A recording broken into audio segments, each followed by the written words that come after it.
great day to be an Eagle.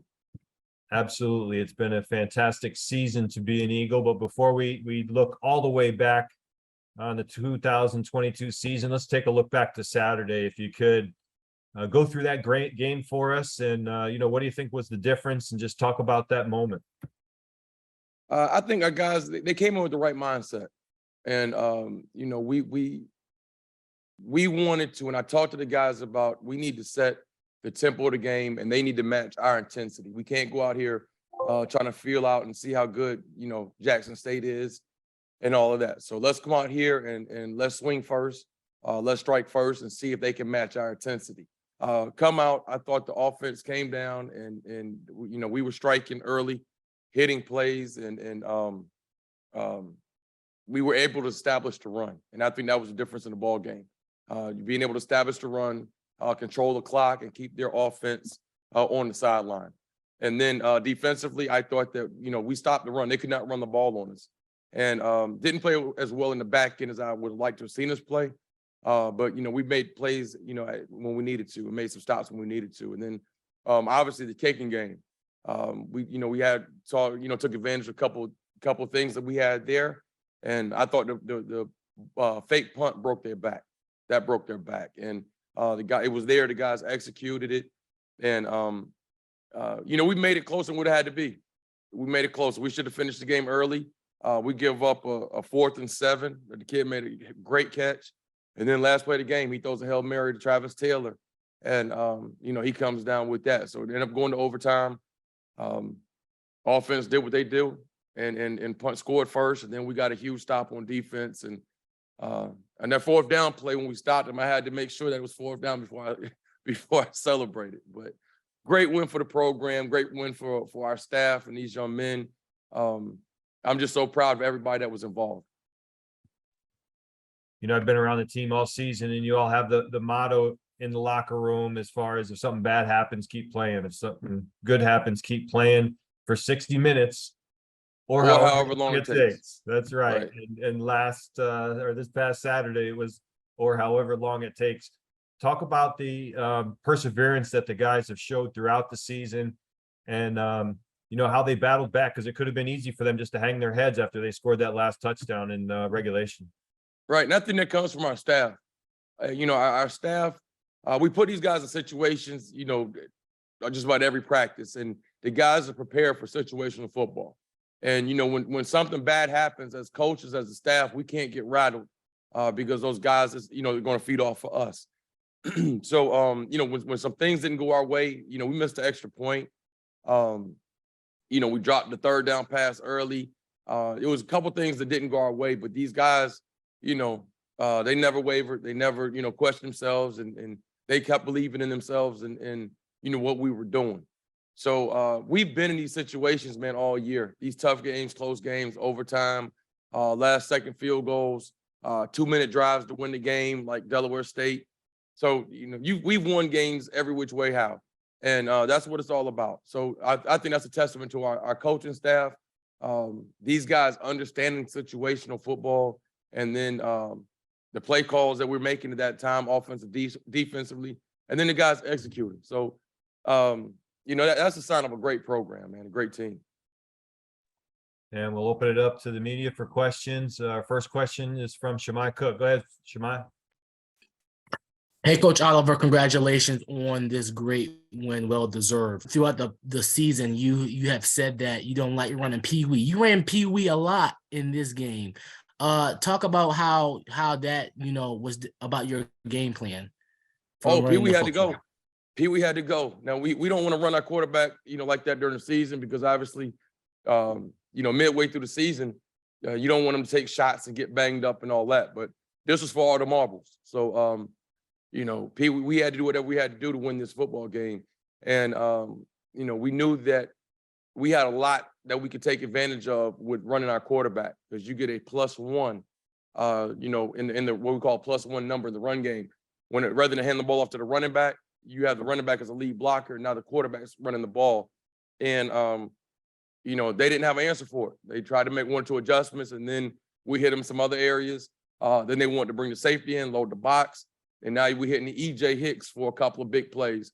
Quentin McCall for a couple of big receptions. So I thought our offense, our game plan that we had, Coach Leone was dialing it up, and they didn't have an answer. They could not stop us, especially the run game. But you see our guys coming out here and knocking them off the ball.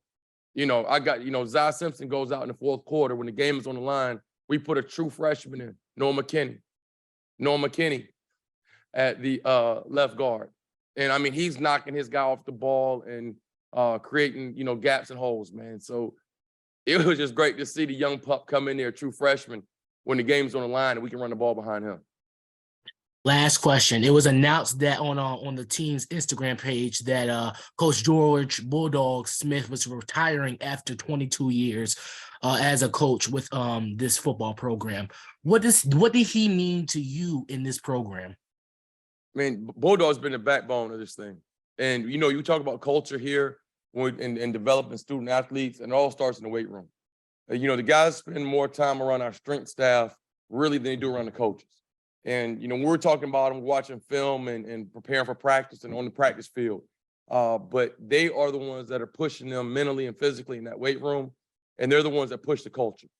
Those are the guys that, like I said, are the backbone. And Bulldog has been here since I was here with Coach Broadway back in, I think, 03 to whatever we were, 06.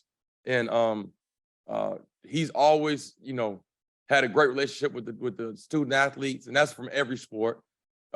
He's always been a players type coach. He's extremely hard on the student athletes, but they know that at the end of the day, coach loves them. And he jokes around with them, there's no doubt about that.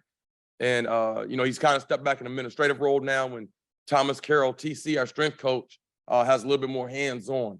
But he's an amazing man, master strength coach. He's one of the best, one of few in the country, Black master strength coaches.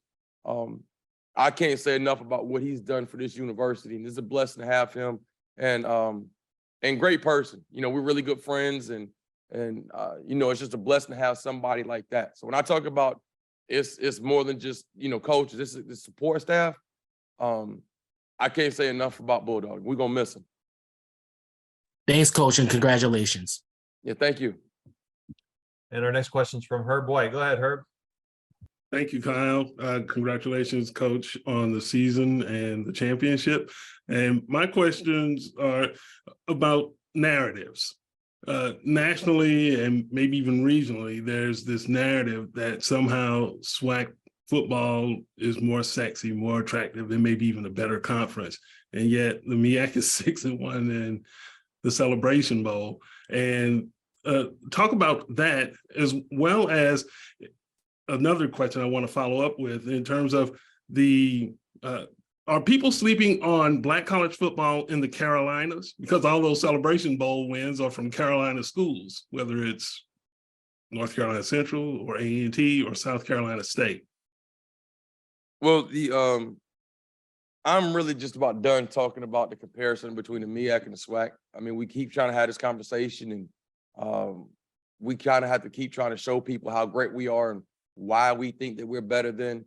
I think the SWAC is an outstanding conference. I spent a lot of years down there between Grambling and Southern University. I have the utmost respect for them. But we play a different brand ball here in the MEAC. This is a more physical conference. Now, like you're saying, sexy is cool, but sexy is not winning you games. Sexy is when you throw the ball for 300 and some yards. Yes, that's sexy. All right, but we're physical. We're a blue-collar conference. All right, you come in here and you can take any of the bottom 3 schools in this league, and you better bring your A game. Because one thing about it's going to be physical. And I had Coach Hayes, the head coach at Fayetteville State. He came and spent some time at practice before the bowl game. And he was looking at me, he was like, Coach, y'all hit like this in practice, getting ready for the game?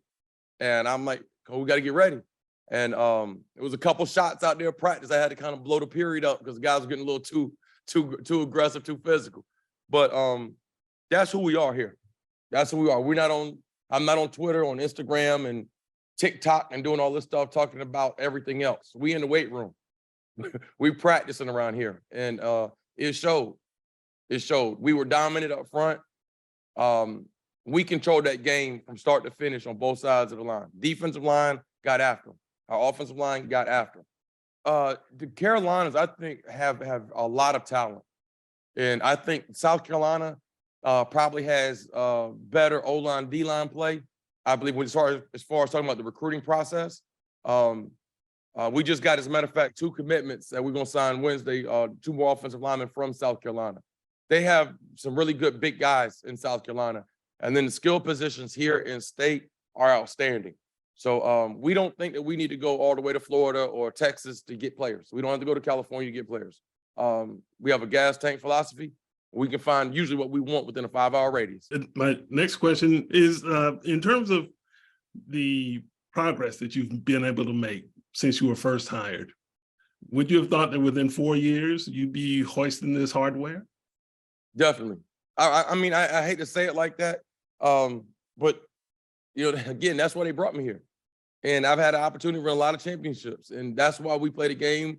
You know, there's no sense in coming to work, putting all these hours in to, you know, to work to come in second.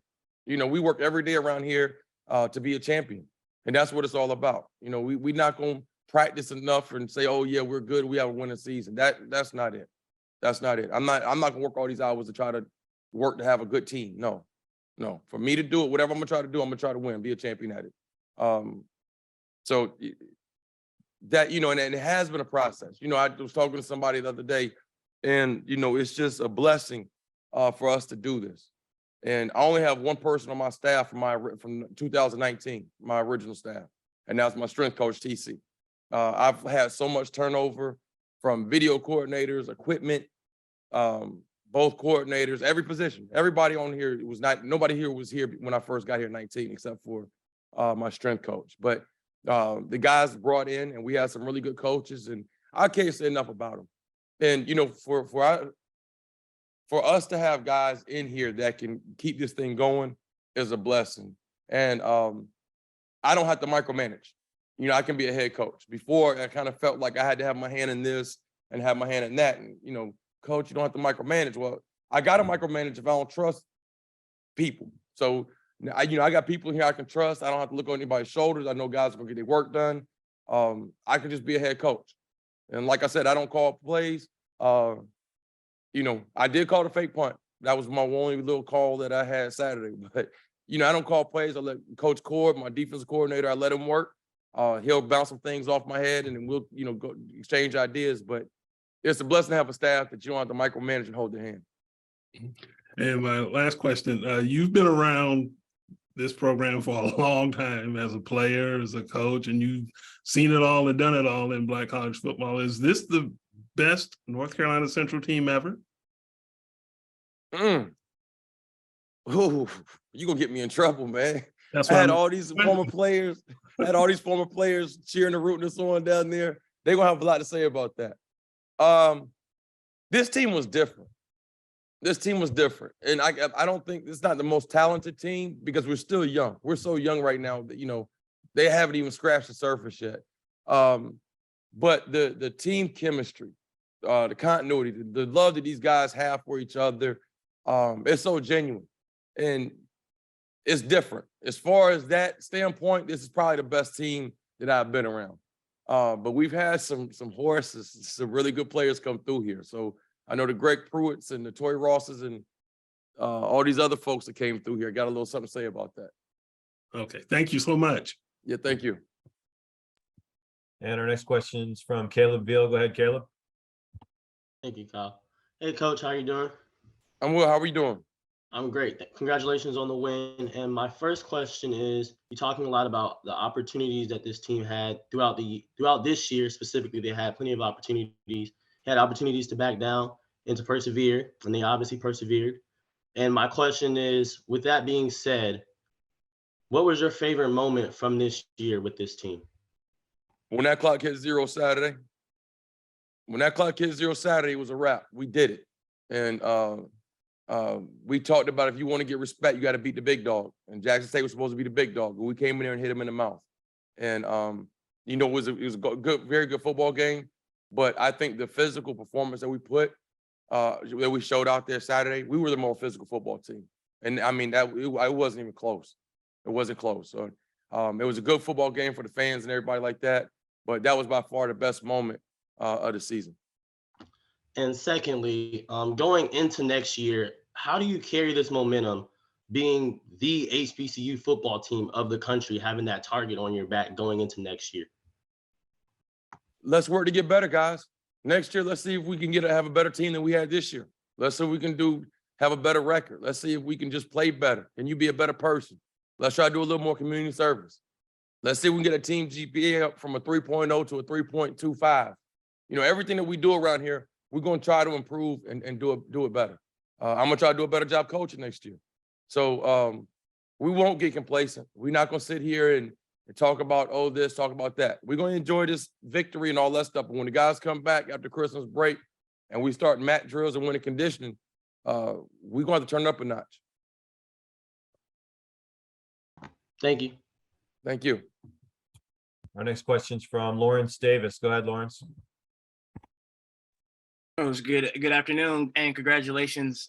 Just one question today. It seems like this entire season, from the first press conference until now, it seems like your demeanor has changed. You as a coach have gotten better every week. It seems like your posture gets better every week. It seems like you get a little bit more confidence. So I just wanted to know, where has that come from? Where has that come from? Hold on, the posture. Yeah. All right, I'm about to go back early in the season, man, and look at some of this and check my posture out. But I just want to know, man, where does the confidence come from? And how have you seen yourself grow from the preseason until now? I knew what we had. I knew what we had in the building. I knew our staff. I knew these young men. And I think that some of it is me trying to be humble and stay within the moment. I was very excited at the beginning of the year. If you look at the first press conference, when I talked about the disrespect, and I thought we were definitely a top 10 team and all that stuff. I was kind of trying to hold it in, man. I was trying to hold it in because people didn't understand what we had and what I saw. And I knew we could get here. I knew that. So, just trying to stay humble and stay within the moment, not look too far ahead. I tell the guys not to look too far ahead, so I couldn't do that either. But I knew that we had a chance, and I knew that we had the talent, and I knew we had the coaching that we could make this thing happen. Awesome. Thank you so much, and congratulations once again. Thank you, and I'll work on my posture. Our next question's from Trayvon Miles. Go ahead, Trayvon. Hey, Kyle, appreciate it. Coach, I think you're trying to say you stand up a little bit taller standing on that trophy now, man. That's all it is. Couple questions. You told our crew in Atlanta, first of all, that winning a championship, it wasn't even about you. It just had its benefits, and you were happy for what it was going to do for the school and yourself as an alum. What are some of those benefits that you get that you take away when you do win a national championship? I just had an alum from class of 67 leave my office, and he was just about in tears. My phone has not stopped ringing. I've had over probably 400 text messages. Everybody that I think I've ever come across in my life has called to reach out and congratulate me.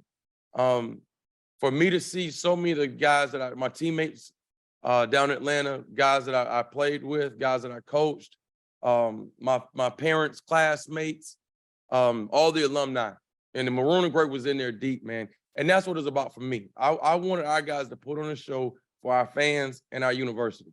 I've won championships before. I have rings and all that stuff. It wasn't about me.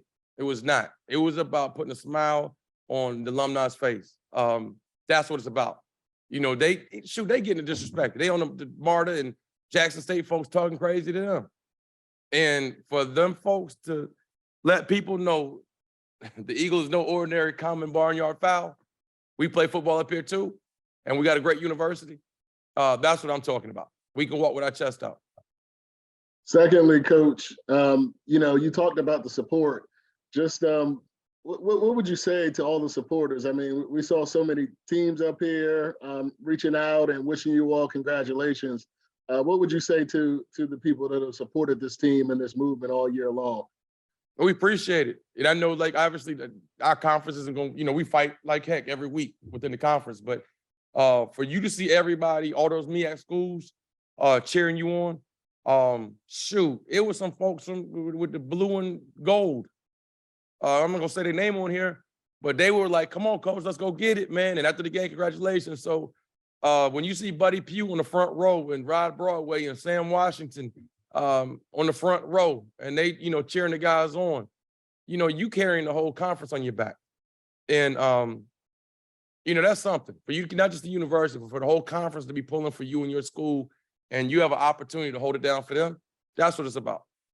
Last question, Coach. For you to come from playing, being an Eagle, to being an alum and graduating, and then come in and being the coach and winning the national title, have you thought about who's going to play you in the documentary one day? Oh, I don't know. Maybe Denzel. Maybe Denzel. Maybe Denzel or Will Smith or Boris Cujo, one of them. Congratulations, Trey. I'm messing with you, man. Or maybe Kyle Server. Kyle might be able to do it. He do a good job. No, my posture's not good enough. Congratulations, guys. Hey, our next question is from Donald Ware. Go ahead, Donald. I appreciate it, Kyle. Congratulations, Coach. How are you? I'm well, Donald. How are you? Pretty good. So this is a little bit different here, but Charles Huff is the head football coach at Marshall. So he's like, at least from the research, maybe the second HBCU grad to be a head coach at an FBS institution. So sort of my question for you is, in all the history of college football, only two, do you believe perhaps there's a stigma against HBCU coaches in terms of being at the FBS level? And if so, how maybe did this win, particularly on the national stage, ABC, et cetera, maybe help to dispel that? I'm sure it is. I'm sure it is. And I mean, it's not just in football. You just look in, corporate America. A lot of qualified folks don't get an opportunity.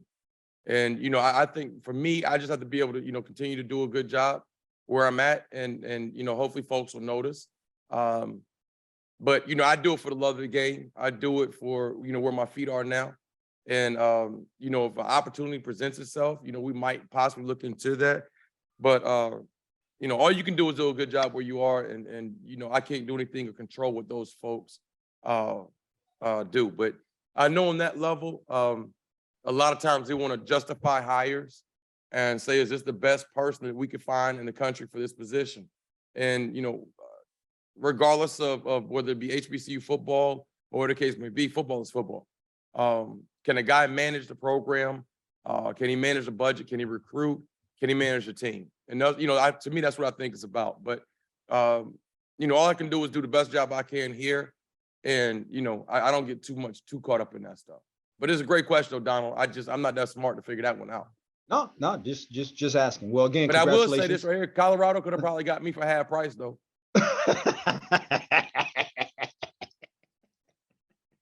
I like that, Coach. I got you. So I don't even know the contract's not, if the contract hasn't, the ink isn't drawn the contract. I know they had to wait until after the game. So Colorado, if y'all have any second thoughts, y'all can contact my agent.